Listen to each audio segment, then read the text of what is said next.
Il s'agit de l'ensemble des guerres que les Français ont connues entre la défaite de 1870 et aujourd'hui. Un ensemble à la fois presque continu, extrêmement puissant, puisqu'il dedans il y a les deux guerres plus les guerres coloniales, mais en même temps un ensemble qui est extrêmement divers, entre la guerre qui fait des millions de morts comme la Première Guerre mondiale et les guerres d'intervention à l'extérieur. Évidemment, il y a plus qu'une différence de degré.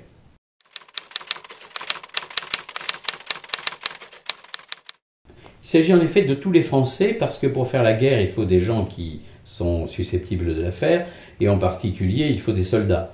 Il faut également une opinion, il faut des hommes et des femmes politiques. Il faut que tous les Français soient impliqués dans la guerre, parce que ce n'est pas l'affaire d'une minorité.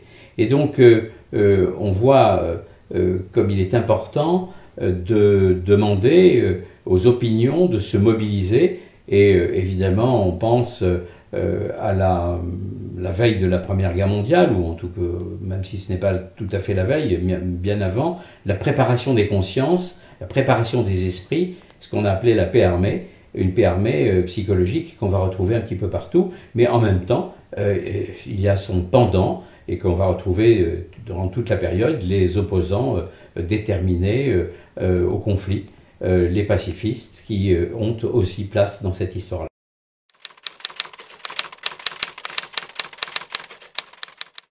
On peut en tirer comme conclusion que la France, si c'est un pays qui n'a pratiquement jamais cessé de faire la guerre, alors parce qu'il souhaitait la faire ou bien parce qu'il y a été contraint, ce pays est un pays qui est très ambivalent sur ce rapport à la guerre.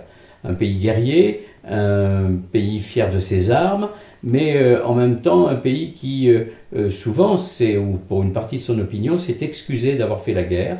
Et c'est bien dans cette contradiction-là que l'on retrouve tout l'intérêt à étudier les Français en guerre au pluriel bien sûr.